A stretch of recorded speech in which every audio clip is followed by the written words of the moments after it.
Winning cures everything. Now for your hosts, Gary and Chris.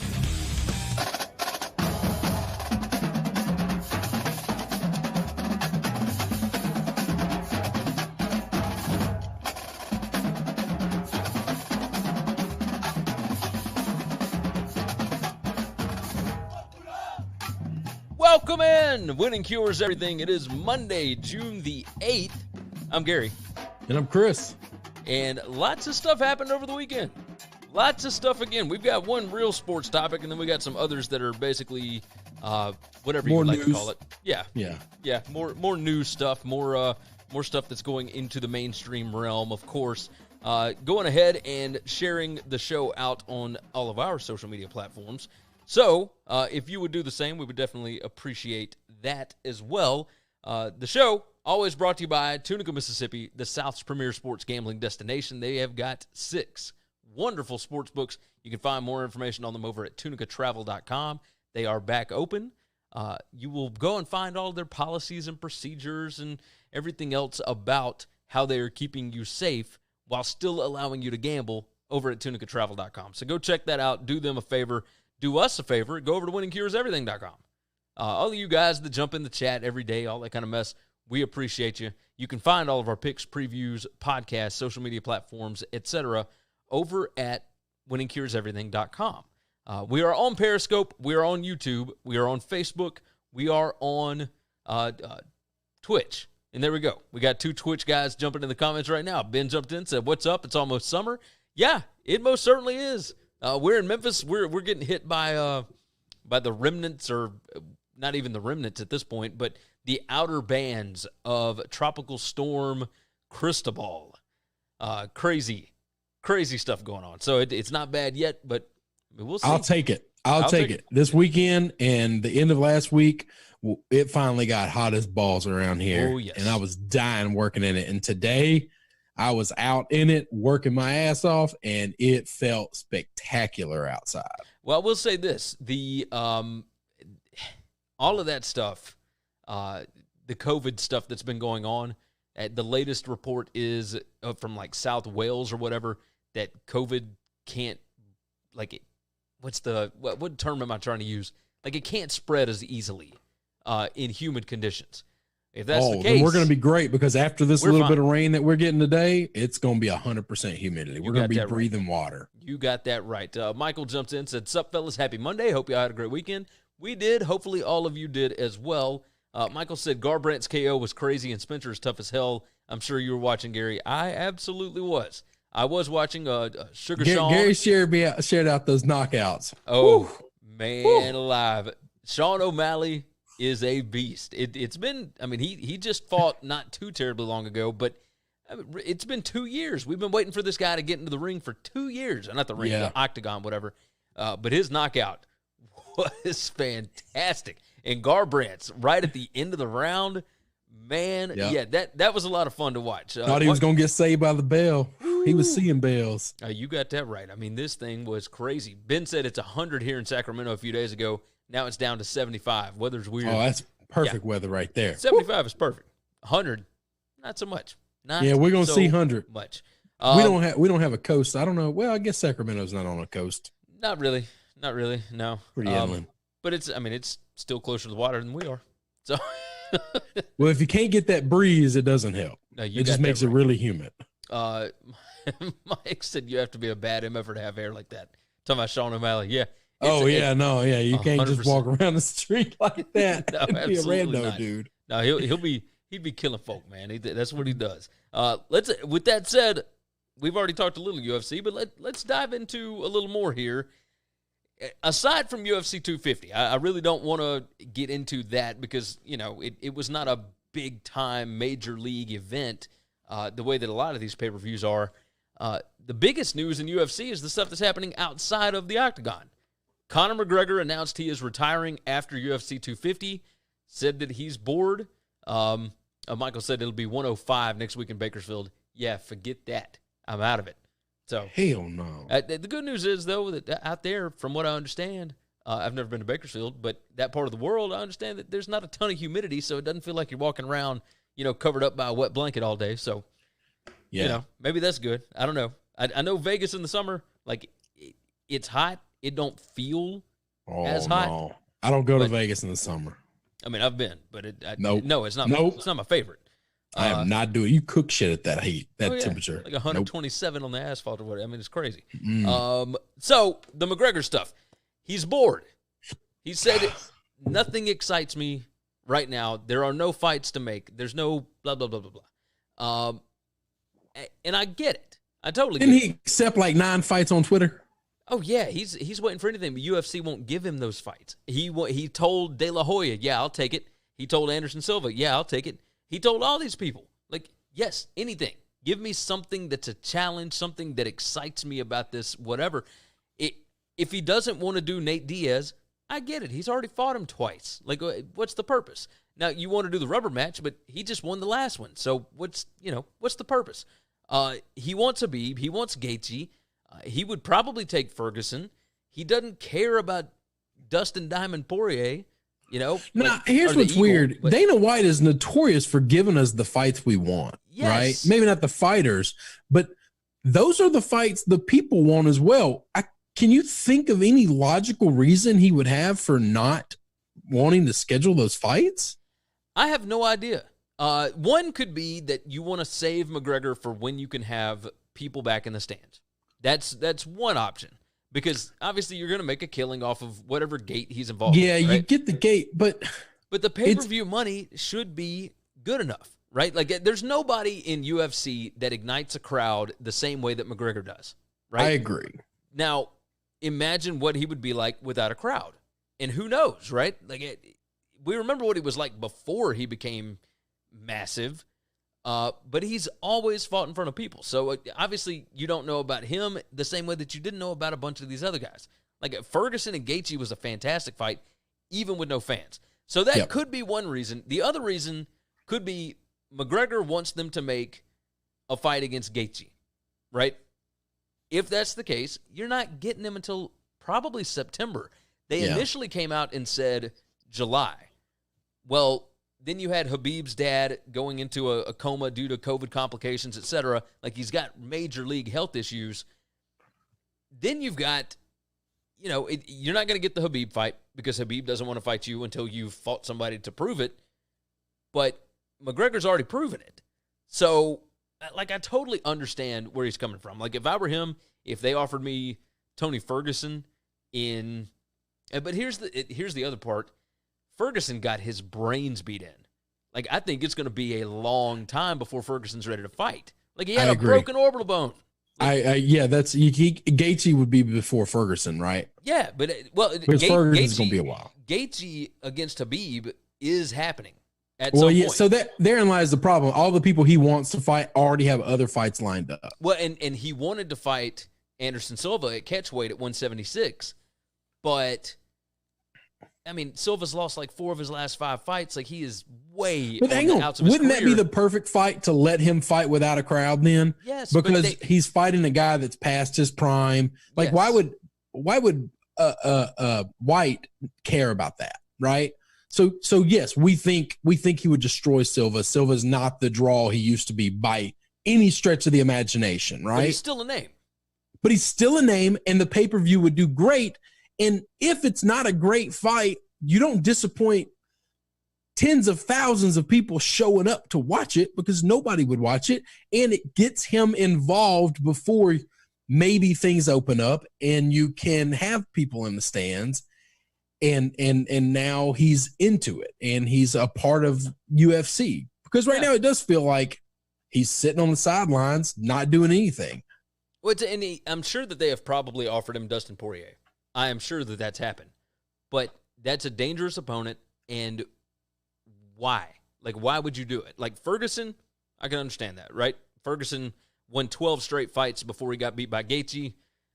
That was always the matchup for Khabib, right? Well, if you go out and beat Ferguson and prove it the same way Gaethje did, well, then you're going to get your Khabib fight. The problem that he's got right now is the interim title holder and the title holder are both guys that are represented and managed by Ali. Here's the thing. In the UFC, I don't know that stuff matters, man, because Dana White makes the fights. I know, but the other guys have to agree to it, and that's part of the problem that we've run into, right? Because it comes down to money. It comes down to all this other stuff. Real quick in the comments, Michael says, Conor isn't going anywhere. He's just frustrated that he isn't fighting and is sick of waiting. I think he just wants to build on the momentum of his last fight. Yes, he wanted to fight 3 times this year.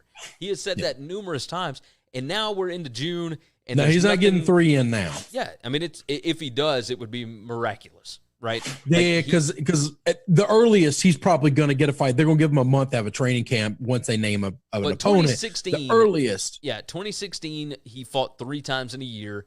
And that was the year that he got beat by Diaz in January. Yep. He fought Diaz again and beat him in, I think, early August. And then late November. The last one was in November. Yeah, late November, he had that. So, and that, what was crazy about that November turnaround was, like, he was bloodied pretty good against Diaz in that second. He got his face beat in. So, and still turned around and was able to come back in November and win a title. Like, that's nuts. Ben said he's made hundreds of millions from Mayweather alone. Why would he want to keep getting his face punched in? Because he's a fighter. He didn't know how to do anything else. Yeah, like you made hundreds of millions, but like I'll also tell you this: last forever. These guys live life like there ain't no tomorrow. I don't know if you've watched before, but prize fighters, they kind of don't know how to save money, and it's not a lack of skills to save money. It is they don't know if they're going to be here tomorrow, seriously, the way they live their lives. Yeah. Big entourages, lots of private planes, all this stuff. $100 million, it would last regular people generations. It lasts super rich people years. Yeah. I don't know that it's going to last Conor McGregor years. And we'll see. Obviously, we don't know what McGregor's spending habits are like, but we have seen him spend a lot of money and whatnot. Now, he's got enough. He kind of seems to always have a crowd around him, and those guys aren't there for fun. No, you're right. You're right. And those private jets, I'm telling you. Oh, yeah, they're expensive. The list of people who've made hundreds of millions of dollars and ended up broke, the top 10 to 20 are all prize fighters. Now, it used to be all boxers because that's where the money was, but it's about to be UFC guys because the mentality is the exact same. Well, part of the problem that we're having all this UFC drama is, and we'll move to them shortly, is a lot of them aren't getting paid that well. I mean, remember McGregor had to fight he is different than all the rest of them. He has a different contract. He got to that point. Yeah. He most certainly did. In the fight with Mayweather. The fight with Mayweather is what made him I bet that doubled his money. All the money he's ever made in his life. It was more than double. I bet say, but probably more than double. Michael said, Ben, I'm sure he spent a ton of that money and probably just got addicted to punching other people in the face. Yeah, he wants to compete. Yeah. I mean, he's a fighter. He's a fighter. That's just it's in his blood. He didn't know how to do it. And that's the other thing. What else is he going to do? You don't want to do like that sitting around being bored. Yeah. No, you're right about that. That's not safe for anybody. Him, the people around him, anybody. That's true. Ben said, Michael, yeah, probably. I wonder what it's like being Conor McGregor's money manager. Geez, I wonder if he's got one. I was about to say, do you think he's got one? You think he's going to let some nerd with a calculaker and a pocket protector tell him how to spend his money? No, you can't buy that plane. He said, Ben, it's probably easy. Who's going to tell that dude no? Michael said, not a fan of how Conor expresses his frustration, but when when you're a badass, you can act how you want. And then Ben said he could golf. I don't know that he could golf. I don't think he'd do that well. No. So let's get back to the point at hand here. McGregor is retiring because he's bored, because they won't give him a matchup that he likes, because there's just nothing that excites him about fighting right now, because he can't do it. Masvidal isn't one, because Masvidal is supposedly going to fight Usman at some point. Well, he won't get that contract done because he's fighting over money. He asks to be released. Like Jorge Masvidal, Gamebred, is a big-time draw. He was the #1 pay-per-view earner in all of 2019 for UFC. Like against Nate Diaz, against Ben Askren, it goes on and on. He was the most watched fighter last year. Yeah, but he fought 3 fights, right? Yeah, he fought 3. And 2 of them were massive fights, right? Massive. So I mean, he wasn't the draw in those fights. No, he has become the draw. And yes, that's the thing. He's earned that, but after that's kind the of a weird Askren fight, stat to say that he's Nate Diaz fight was not only big because of Nate Diaz, it was also big because of Jorge Masvidal. Masvidal's knee to the face against Ben Askren that knocked him out in like 6 seconds, UFC record, all that kind of mess, that made him an absolute superstar. And now he has worked his way up to where he was going to have a title fight against Kamaru Usman, but now they're fighting over money.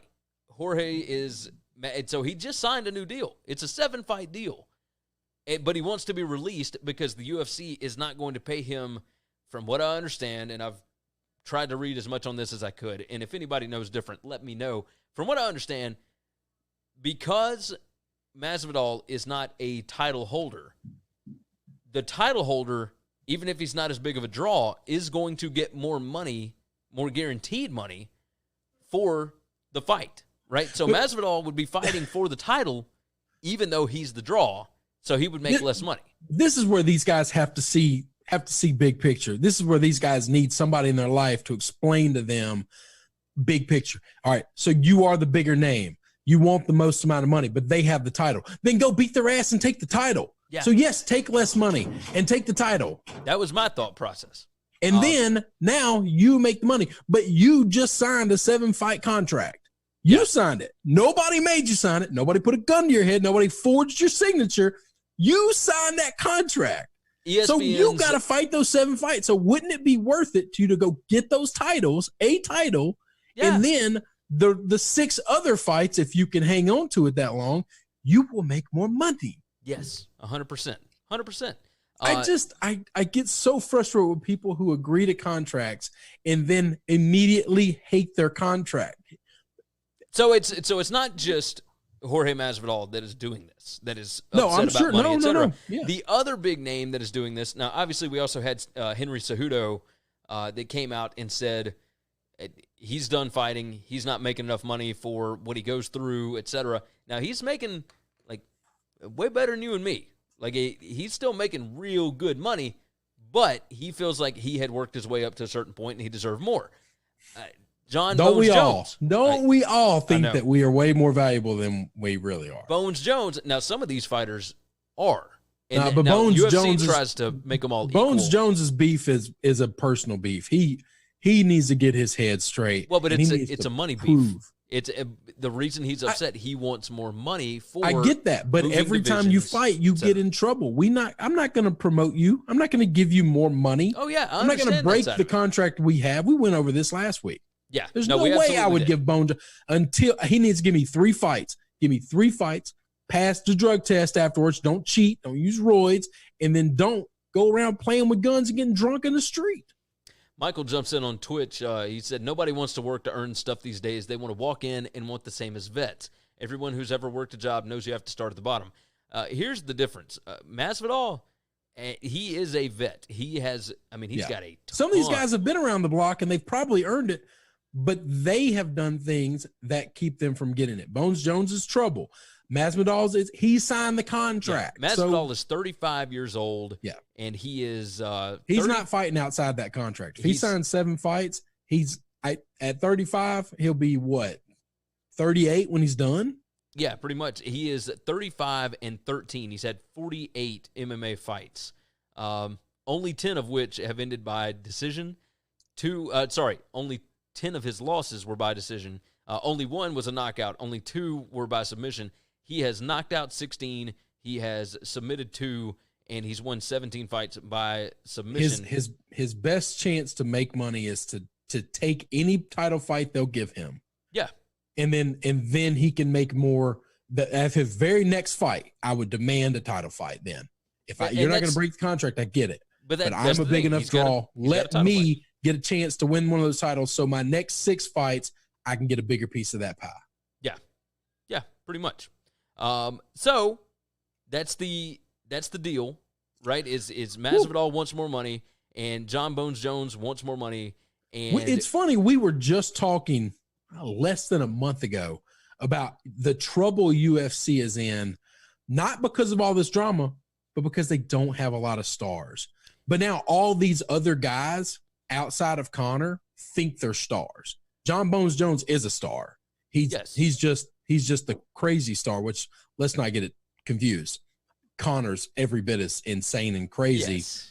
he's just not going around getting drunk and shooting people. Or I mean, he's getting drunk. I mean, remember he don't have gun charges. Okay, no gun charges are different. But drunken idiots we deal with. He did gun charges are different, and also he's not failing drug tests for roids after fights. That's true. Fight your fight clean and don't dig around with guns, and we should be fine. And you can be a diva, because he's absolutely a diva. Oh, 100%.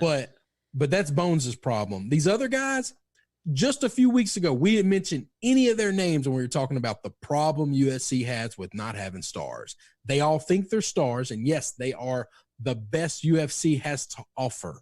But that doesn't mean you're the best in the world as being a star. Regular people who don't follow the sport don't know your name. That's true. I bet my wife knows who Conor is because she's heard us talk about him. Random people outside of the UFC world know who Jon Bones Jones is. They've heard that name before, and they would guess, oh, I bet he's a fighter. Yeah. Like that. Well, the reason they would know him is because of all the stuff that he's done outside of the octagon. But maybe not. I mean, maybe they've just heard his name in the news, good or bad. They recognize it. Well, and literally none of these other names.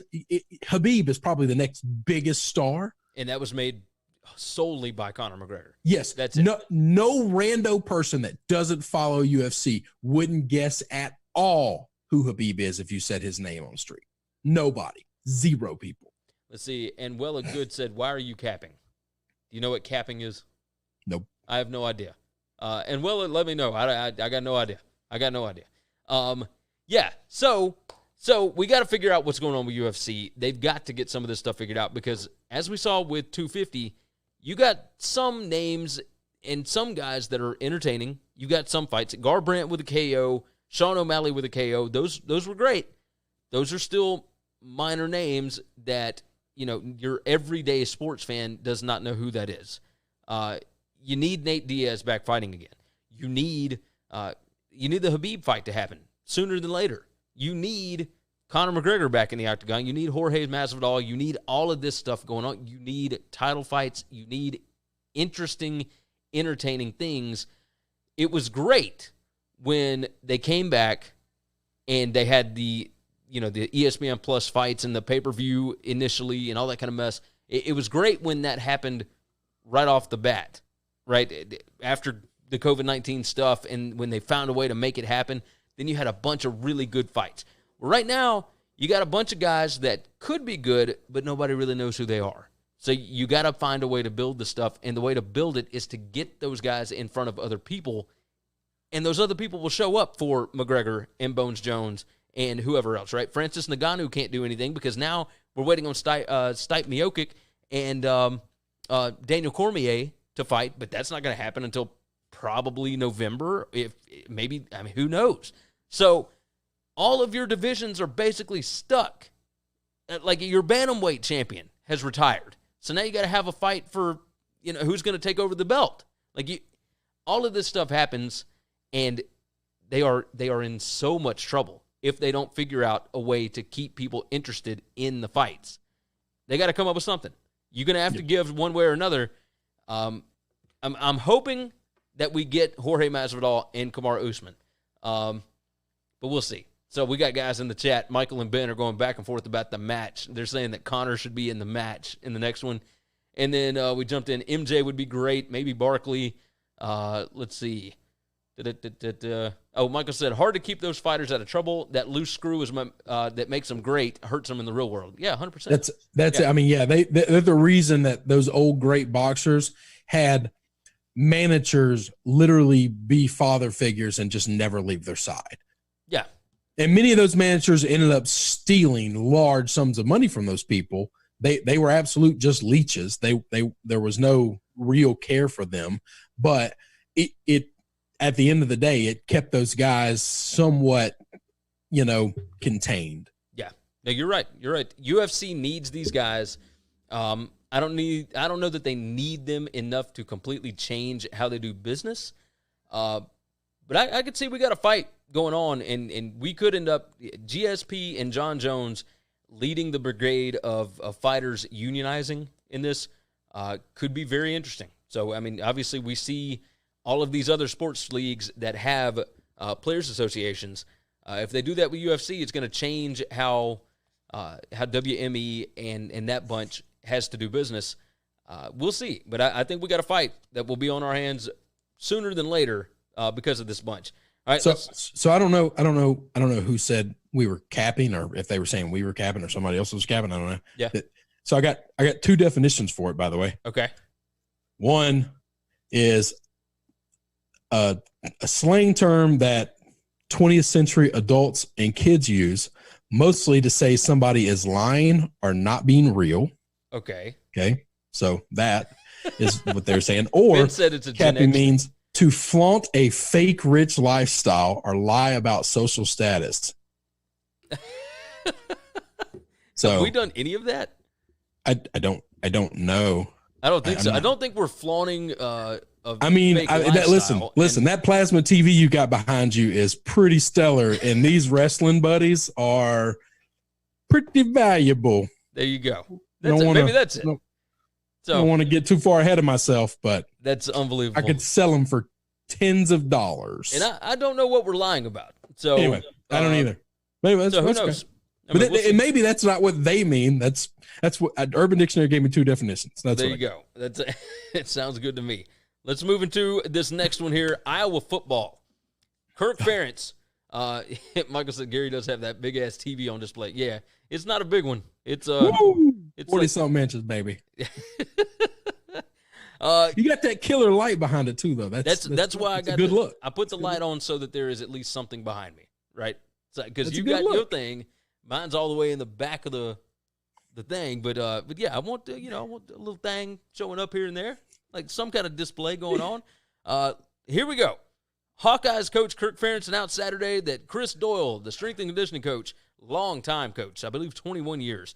Been there for a while. He was put on administrative leave pending an independent review after a growing group of former football players spoke out about negative experiences they and other black players had at Iowa under Doyle's supervision. He has led Iowa's strength and conditioning program since 1999, spanning Ferentz's entire tenure as head coach. He is the nation's highest-paid strength coach, earning $800,000 annually. So we did hear a lot of this stuff coming up, Thursday, Friday, into Saturday. You get more information coming out. You're trying to figure out what is the deal. Matt Miller said no cap, guys. So, yeah, I don't think we're capping, if that's what that means. But I don't even know. The Iowa football stuff is interesting.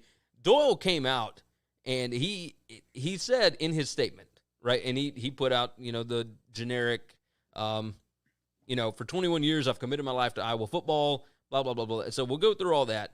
And then he put this at the end of it, which I think is interesting, and he released this on his Twitter. He said, "I have been asked to remain silent, but that is impossible for me to do. There have been statements made about my behavior that are not true. I do not claim to be perfect. I have made mistakes. I learned lessons, and like every American citizen, can do better. At no time have I ever crossed the line of unethical behavior or bias based upon race. I do not make racist comments, and I don't tolerate people who do. I am confident that a complete review of the body of work over 21 years will speak for itself, and I am trusting the process to respect the rights and experiences of all parties involved. There are countless men of character who are better fathers, husbands, activists, leaders, and contributors to society due to their experience at Iowa football. The record will show that." That's pretty crazy. It's coming out saying I didn't do this, and I trust that it's going to fare out that way. So. Hold on. So when Michael said for your action figures, Michael, he said his son would give you at least $5 a piece. And then Matt Miller jumped in and said, no, cap means you're serious, not lying. Or no cap means you're serious, not lying. Capping means the opposite. It's stupid. So, yeah, we're not capping. We're so old right now. I feel really old having this conversation. Here we go. Ben said he's out of there. No cap. Okay. I don't know that he's out of there. Like I'm confused about this. This is what Kirk Ferentz said about it. When you feel like you're being wrongly accused of some things, you want your day to voice your side of things too. I can appreciate that. Just like our players, I'm not here to muzzle anybody or tell them what to say or what not to say. My biggest takeaway is we've got to listen harder. We've got to ask harder on certain questions and topics. Let's see. Deontay Morrow, who tweeted Sunday, Doyle made a comment about sending him back to the ghetto. I called him out on it in front of the entire team. I was suspended. Ferentz told me I was out of line and needed to apologize for standing up for myself. So it comes into Ferentz's thing. Ferentz said, I'm not saying it's true or not. I don't remember Chris using that word. I've never heard Chris use that phraseology. I don't know what to think about this situation. Like, obviously, you know me. I like Kirk Ferentz. I like that program. It's the longest tenured coach in NCAA football. Yep. I like the way that they build their programs. I do too.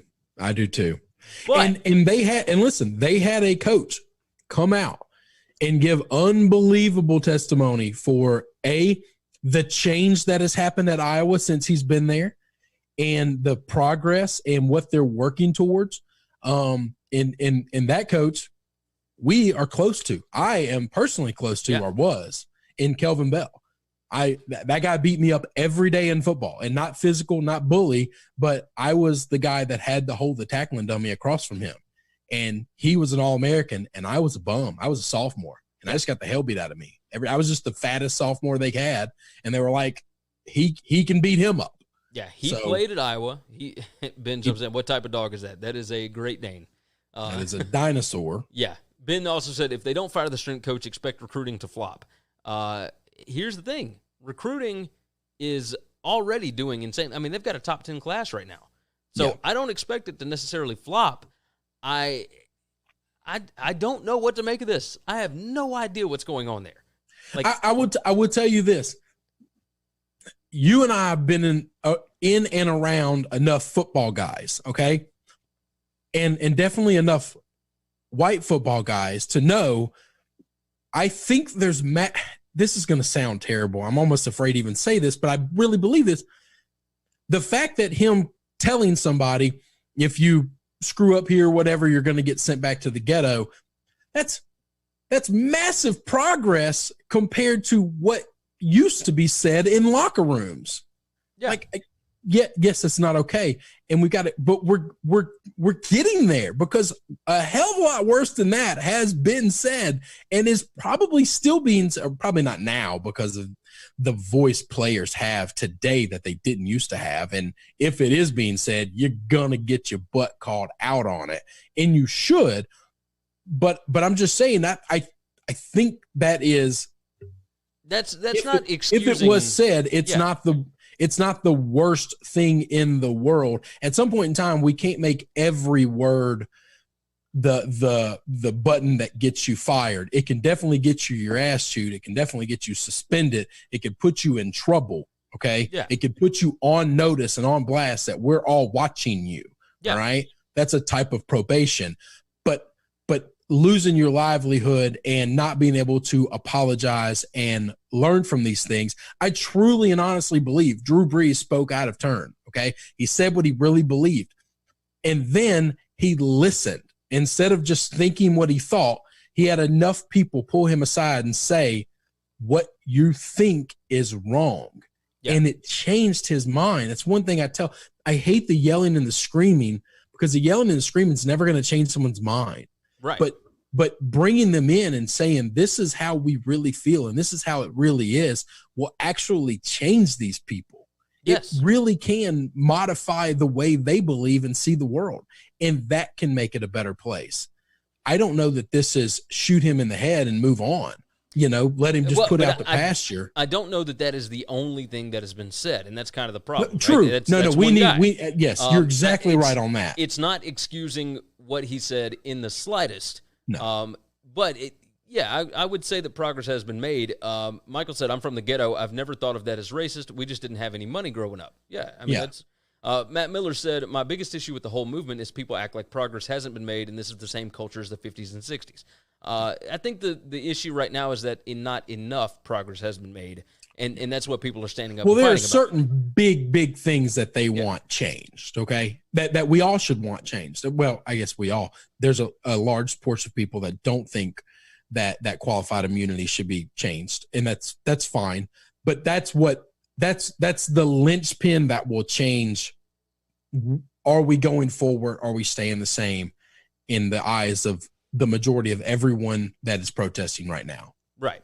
Right. I don't know what to make of this. I am wait and see.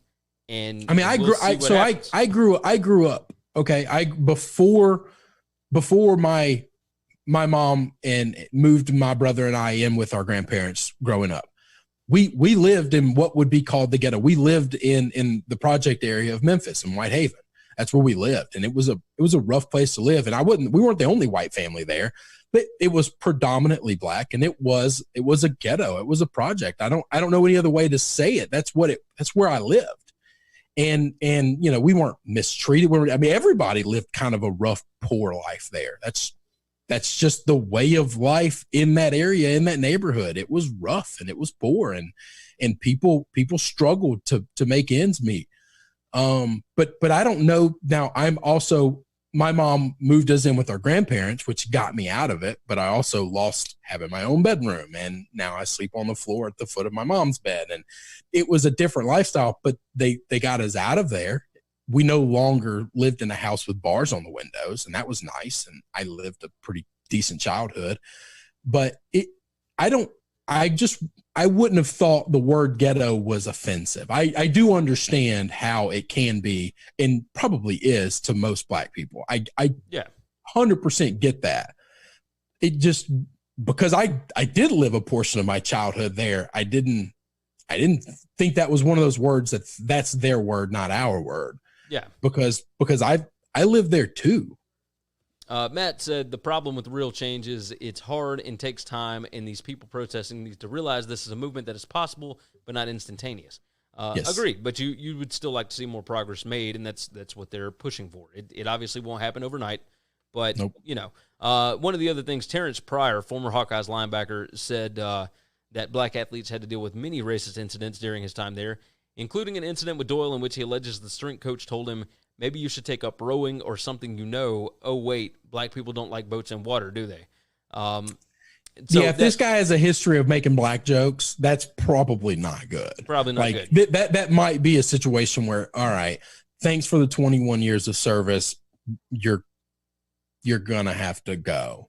Former Iowa defensive back Emmanuel Rugamba, who transferred to Miami, Ohio, alleged 2 instances involving Doyle in which he mocked black athletes and, as a result, quote, made you walk around the football facility on eggshells and caused anxiety that could be unbearable at times with your dreams and career on the line. You can't.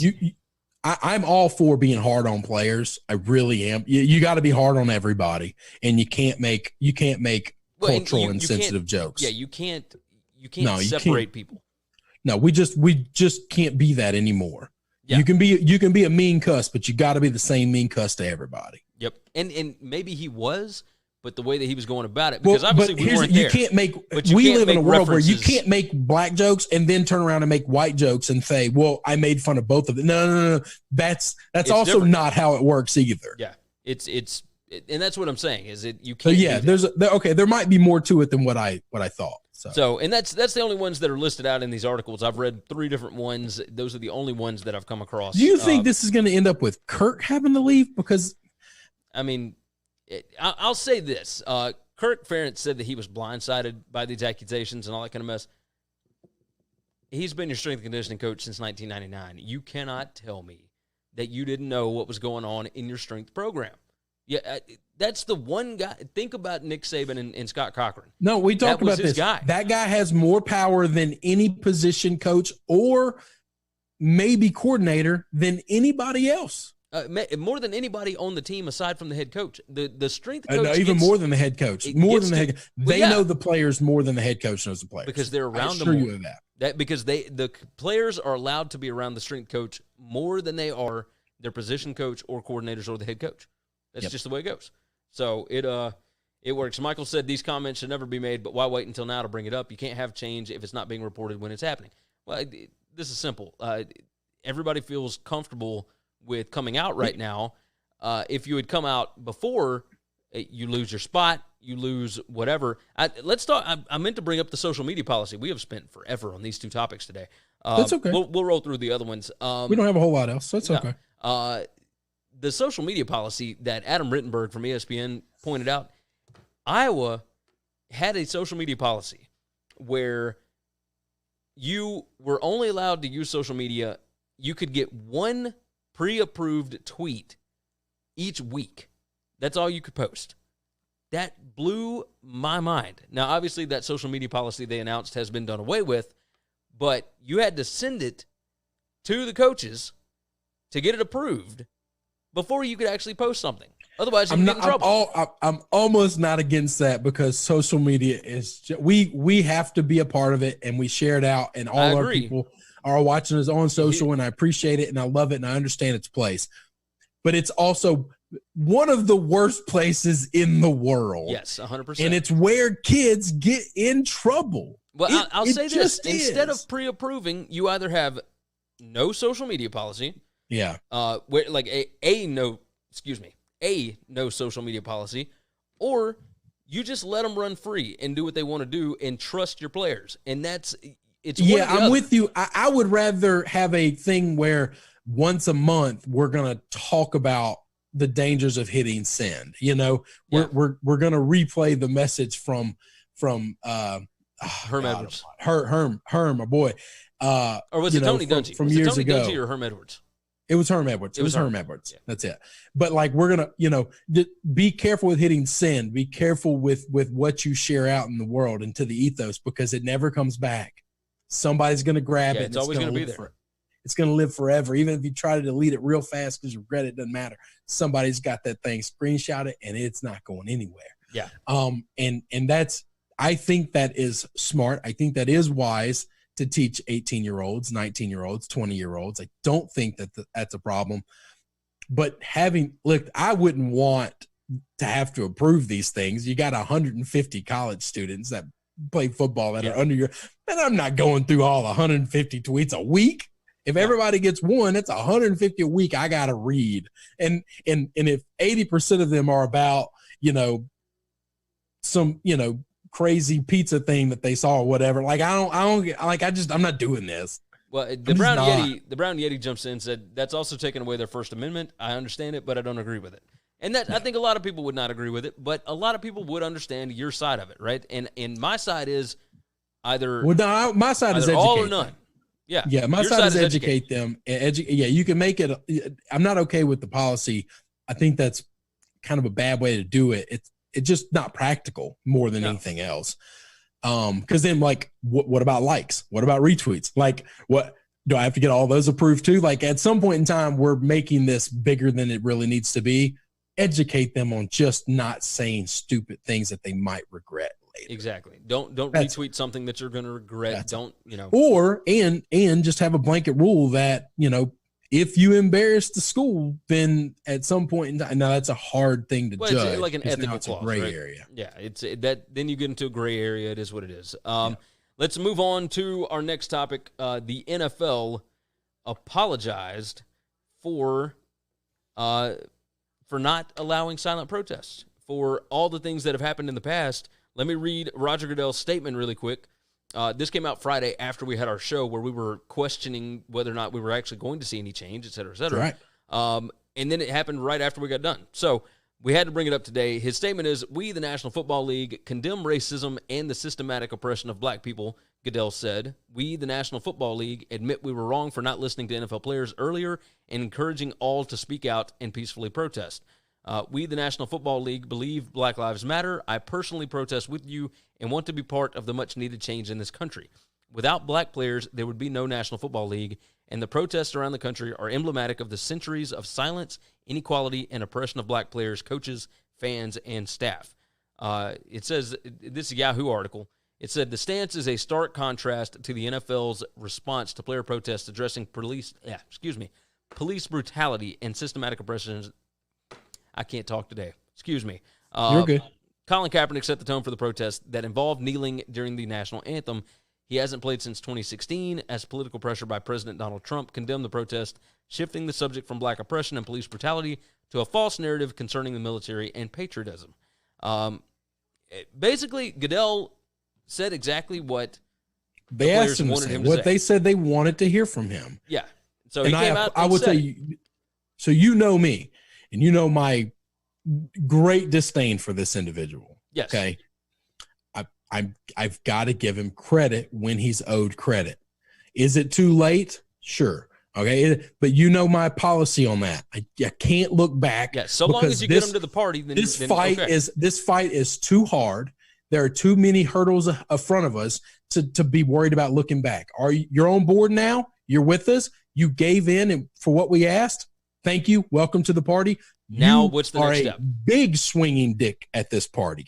You can bring 32 other billionaires along with your billionaire self, and you can have great voice that some of us, even great star players, can't have. Yeah. Because of the financials that you can bring behind you. And your voice and what you represent with being the shield is always bigger than the individual player and the name on the back. And I think this is a big move forward. And whether he was coerced, whether he was backed into a corner, whatever, he's at the party and he's on our side. So let's go forward. The thing that there's one other part that I want to address. Several other people are coming out. Now, I don't know if these are other players or media members. I saw a couple of media members saying that that's not enough. We want Kaepernick back in the league. We won't forgive you until you specifically name Kaepernick by name and all this other stuff. My problem is this. The players, the black players, and this isn't every black player, so I can't say they speak for all of them, but these individuals, these men, made a list of demands. He heard them. He found them to be reasonable. He found them to be right. And he gave them what they wanted. And he's now on side with them. To now have a bunch of other rando people out in the world say that's not enough, and we also demand this, and this, I strongly disagree with. And I think if you want to have conversations about those things, that's fine. I think those conversations are important. But to then take someone who gave in to all of these players' demands and then say, all right, now we want more. That hurts the argument. It puts him back into a corner. It's going to make the NFL more defensive about ever giving in to any demands. This is why we have policies on never give in demands to ransom and terrorists and all this other stuff, because once you start, it's really hard to stop seeing the other side as constantly demanding things. I appreciate the players that were involved in this kind of took it and was like, hey, all right. I know Tyrone Matthews shared out, hey, we're good. Thank you. You know, and I think it's a good thing, not a bad thing. And I also think there's only one owner that worries me with their stance on this whole thing. And that's Mr. Jerry Jones. I think all 31 owners are going, I think a conversation was had and all 31 owners agree we're going forward. Jerry is the only owner that outright said, if you kneel, you won't play. And all I can hope is that when Mr. Stephen Jones is now so in charge of that team that he can properly tell Daddy, we have to move on. And if you say anything, I'm going to take this team from you. Yeah, I can believe that. Let's dive into the chat here. Ben asked, Cap is back. I don't believe that that's what this means. I don't know but I don't know that that's off the table either. I don't think it's off the table. Smith just got a job, and he hadn't been in the league for 3 years either, okay? Agreed. Now, he's not playing quarterback, but at the same time, we just brought Alden Smith back. Yeah. Why can't we bring Cap back? And Cap has to realize his worth. Yes, and that's the biggest part of this. Because can't demand starting money. He just can't. And he hadn't played in 3 years. So it's got to be somewhere in between, because Kaepernick is a sideshow. He may be a good player. He may be a fantastic backup, but he's got the Tim Tebow problem. And he might be a starter. He might be. He's got to get into an organization and earn his stripes. Yeah, 100%. Michael said Mike Glennon got thrown under the bus. Yeah, there was a player that came out and said, like, you can't tell me that Cap isn't one of the best, 64 quarterbacks in this league. Like, my team just signed Mike Glennon. But we've never argued that he wasn't one of the 64. He's had opportunities. I will assure you that he had contract offers for backup roles, and he didn't want it. Because of the money the backups make. They make $3 to $6 million. Now, some of the backups make $12, $14 million. But it just depends on the situation. Yes. And they never release terms of contracts, and they say no offer was officially made. And I believe that that's just negotiation or whatever. That's fine. but if he really wants in the league, and you can't hold the NFL responsible for that. If he doesn't take a contract and they're offering him a reasonable contract, which if I was the NFL, I would make all those contract offers public.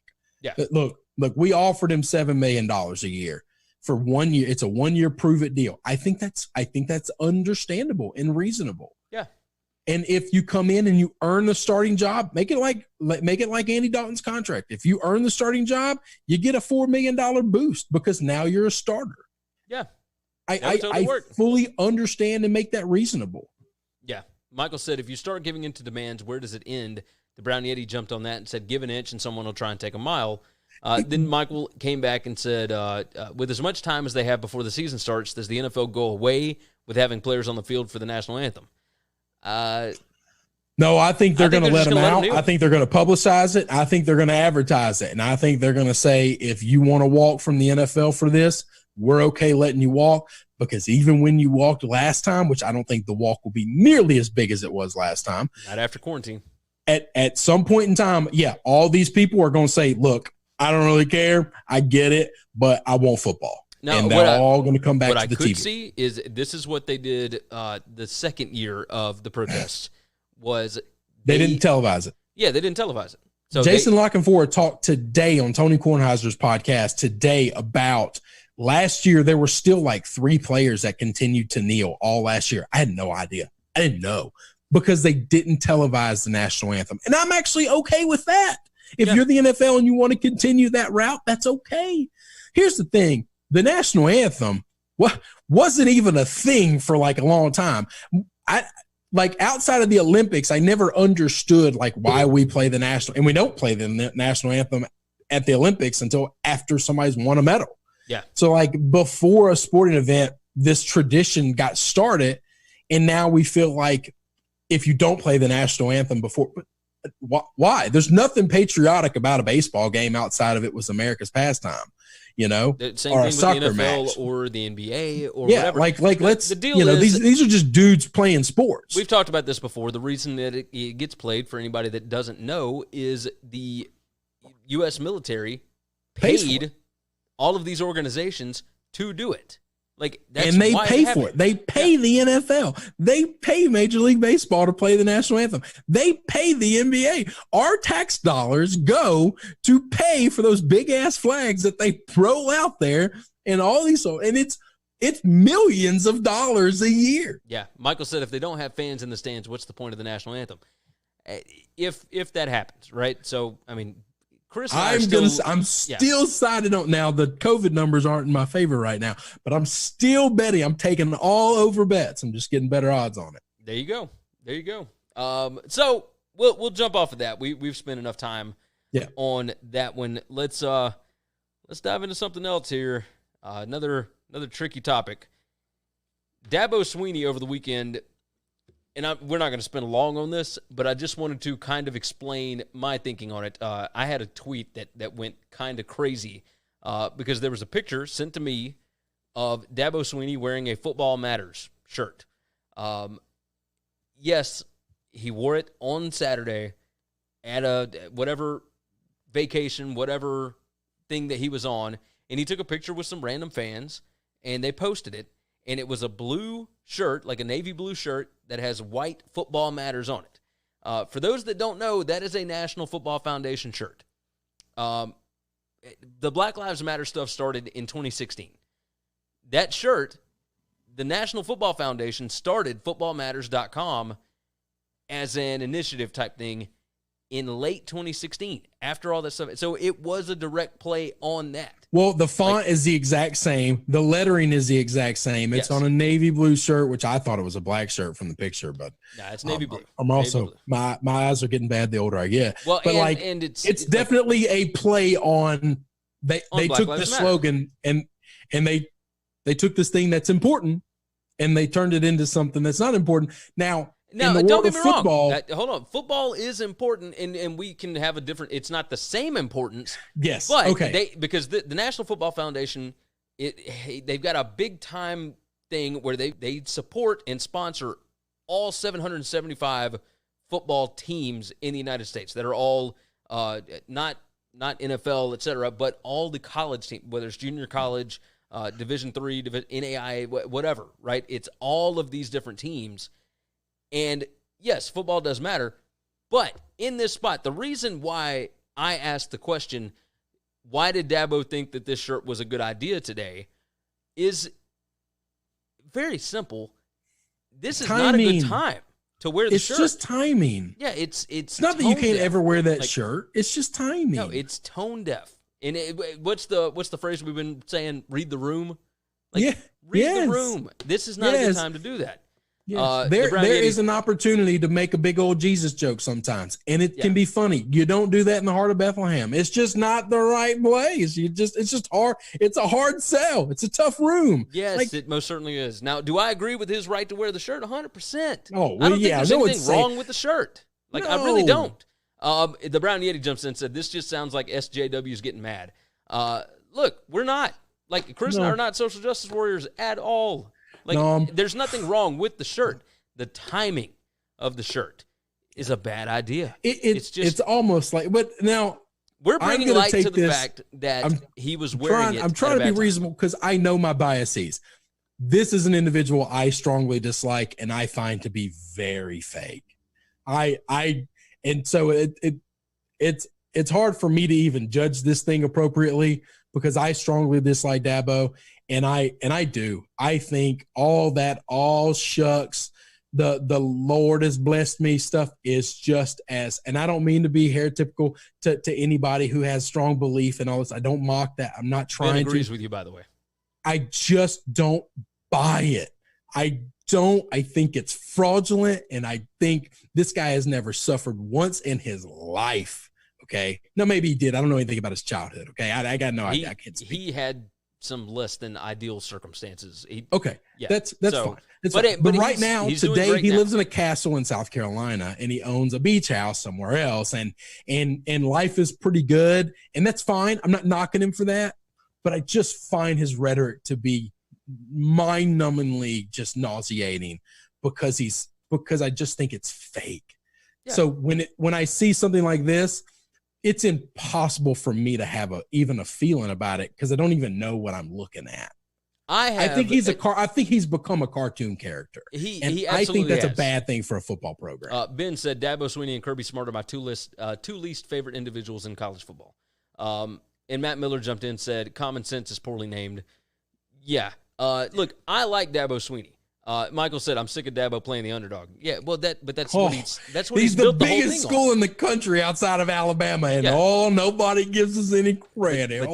Shucks, everybody thinks that we're no good. That's what he built his entire organization on. But that's fine. At some point in time, the organization is built, and you have to evolve. You can't be the big dog and still walk around all pity and lowly. Okay. Agreed. So let me dive in here more because you obviously have a bias here.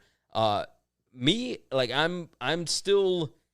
I mean, Dabo played at Alabama. Obviously, I'm an Alabama fan. I'm always going to have a soft spot for him. But yes, I do agree with you on all of the stuff that you're talking about. The cartoon character, the victim card, everything about what he does. In this situation, it wasn't that he was wearing the shirt. It was the timing of him wearing the shirt. He's been wearing that shirt for years. That's 100%. It is, how can you be that brain dead to wear the shirt right now? Yeah. Just take a few weeks. This is just a bad time to go ahead. Post it to social media. Yeah. Yeah.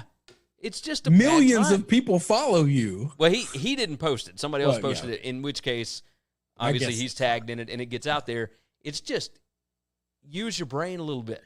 Be smarter about these situations. It's kind of the same thing. I mean, we just had a situation that popped up from 2017 with an assistant coach using a racial slur, and you didn't call a team. You didn't address the team. Yeah. This is common sense kind of stuff. How in the world, and I understand wanting to keep it under wraps, you can keep it under wraps and still talk to your team about it. Because obviously there were people that, Michael said, maybe that's poor old Dabo's only shirt. Yeah.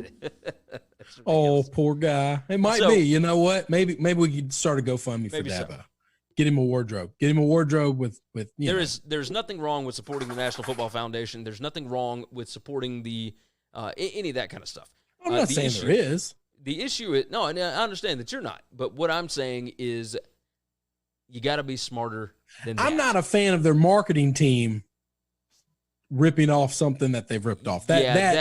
That does turn me off a little bit. Now that's a football organization. I don't know. Not a Dabo thing. I don't know that that's exactly what they did, but the timing of when they created it. No. That's 100% what they did. Change the font, change the coloring, do something different. Okay. Yeah. It's a little strange. All right. Finally, since we're having all these wonderful, not really sports discussions. Let's talk about what went on with HBO Max today. This is our childhood being altered. Let's see. Mr. Fire jumped in and said, "How's Gold Strike's new book? It is fantastic. Moneyline is fantastic down at Tunica. Everybody can go get their information over at tunicatravel.com. I'm telling you, Moneyline, the TVs alone are worth it, but the food is really damn good too. And the book itself, like, you get pretty good odds. That's where I actually made a lot of my futures bets last year. So." And Chris, you made some futures bets there last year, didn't you? Yep. The odds for college were better there. The odds for pros, the way that I guess it depends on how you want to bet. Yeah. The odds for the pros were better at another book, and so I went to that one. I think it was Horseshoe. Yep. But Gold Strike for sure. Moneyline, fantastic book, fantastic restaurant, everything. The Top Golf Swing Suite is awesome. Everything about that place is awesome. Yep. So back to this. Elmer Fudd. Warner Brothers announced that they are doing new Looney Tunes Looney Tunes shows for HBO Max. And in these, they are taking away Elmer Fudd's rifle. I am perplexed. It was a shotgun, but okay. Either way. They're taking away his gun. Yeah. You've got a hunter that is hunting a rabbit, and their claim was they did not want to help boost gun violence in this country. They felt that was a part of it. They want to get away from that. Then take Elmer Fudd out of it, because Bugs Bunny had several different foes that were a part of his show. Yeah. Just remove the foe and move on. Well, Yosemite Sam, right? They didn't say anything about Yosemite Sam. Are they going to take away his guns? Are they this is what I'm confused about. Michael said, cancel culture strikes again. Give me a break. That's kind of my thing here. And I'm all for doing whatever you can to quell gun violence, right? I'm all for that. But you're telling me that a cartoon character is what causes this in this country? I can understand if it's GTA or whatever, Grand Theft Auto, et cetera. I don't buy it, but whatever. I think the Brown Yeti said PC as it gets. What's next? Tom and Jerry? Matt Miller said, people being upset about a fake hunter with a gun hunting a fake rabbit. It's ridiculous. No shooter watches Looney Tunes. That's what makes them shoot up a school. Yeah. Michael said, kids have no idea, and them making a big deal out of it makes it a bigger deal than it actually is. Yes, that's the problem here, and that's why I even brought this up is, what are we doing? Like, when you listen to, again, we're going to bring up the social media aspect of it. Social media is an echo chamber. Social media is not real life. That's not who's actually watching your cartoons. If you've got people that are complaining about the fact that Elmer Fudd has a gun, they can turn it off. Turn on something else. Like, that's all I'm saying. Just do something different. I'm so tired of these big time corporations that are, giving into, whatever they're signing up for. Right, all these protests, all these boycotts, all these whatever. That's not who is eating your product. That's not who is taking it in. It's just ridiculous. So, what are your thoughts here? You agree? No, I'm annoyed by this. I don't think that this doesn't bring about any real change. I love Elmer Fudd. God, yeah, it's just ridiculous. And I had watched Looney Tunes forever, and now I'm just irritated. Like, if they had just done away with Elmer Fudd, I might not have would have even noticed. Yeah. But instead, it's like this big announcement. It's like this big thing that's, I don't know. Ben typed in, said millennials. We're millennials. I don't know that you can't blame it all on millennials or the next generation. It's just segment of the population. Decision makers are no longer looking at certain things. And if you're an anti-gun person, that's fine. You have the right to not like guns and not be around guns. And there are plenty of places you can go where they have pretty strict gun laws to where you don't have to be around them. And that's okay. But he is a hunter. This is not somebody roaming the streets of Manhattan with a rifle, okay? He's in the woods hunting a rabbit in the woods. It's what we do. And everyone who says they hate guns all say, I'm okay with hunting, but I don't like the other big guns. And that's fine. That's not what he has. It's not what he's doing. He's not pretending to be some, On top of that, he never actually shoots Bugs Bunny. Like he never wins. That's the whole purpose of the cartoon, is that Bugs Bunny foils him time and time again. It's just ridiculous. And Willa Good says, yeah, millennial. Michael said there's another group of people to blame in my opinion, but I'm not getting political.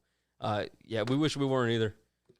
I'm so ready for live sports. I'm so sick of this crap. Matt Miller said, well, the anti-gun argument ends if the minority gets their way of defunding the police. What didn't Elmer Fudd shoot Bugs with in Arkansas? Oh, no, with an AR. Never mind. Yeah, I mean, I'm not going to go that far. Look, Ben said, who's paying for HBO Max? Anyway, it's just a more purple HBO. Look, the fact of the matter is that HBO Max didn't jump out to a massive audience because do you think they made this announcement hoping they would pick up audience? I wonder if their audience grew after this. I'd like to look at the numbers next week. But I'm with you. I don't know that people actually watching it or paying attention to it care about this stuff. I don't think so. I don't think anybody's buying HBO Max to watch Looney Tunes. No, you're buying it to watch Sopranos. You're buying it to watch Game of Thrones, and that doesn't really help your anti-violence argument. Okay, you're buying it to watch shows like Dexter or whatever else. Like you're buying it to watch these shows that are ultra violent. My boy's up from his nap. You see this? I see that. Yeah. No, first Maui tries to attack me in the middle of the show. Now, hey, that's what happens when we're working in quarantine, man. That's the way it goes. Sometimes you get that, sometimes you don't. So I think it is a signal that it's probably time for us to end the show today. So that's right. So we'll go on and get out of here. You guys have been fantastic. Excuse me. All of you guys in the chat, the Brown Yeti, Ben, Michael, Matt, everybody else that jumps in. Thank you guys. You have all been fantastic. We definitely appreciate it. Mr. Fire 45 on Periscope jumped in and said, how in the FUD is he going to hunt rabbits? Who knows? Listen, you can't hunt a rabbit with a knife, I promise. No, I mean, I guess traps. Maybe you're setting traps. Who knows? Michael said, great show as usual, fellas. Thanks for the break from the jacked up real world. Yeah, that's what we do this show for every day. We wanted to get more in the break part and not more balls deep in that real world. We hate talking about this stuff. We would much rather be discussing sports and whatnot. Luckily, we're getting close to preview time. We'll be doing our NFL and college football previews, etc. Again, we've got an announcement coming at some point this week, so everybody stay tuned for that. Ben said he's hunting with a bubble gun. Good gracious. That's just ridiculous. All right, all of you in the chat, you drive the show, you drive the conversation, and we appreciate you for being here every single day, Monday through Friday, in the afternoon, whether it be sometime after 3 p.m. Central or 4:30 or whatever. We are here. We do the show every single day, and we love you guys that jump in.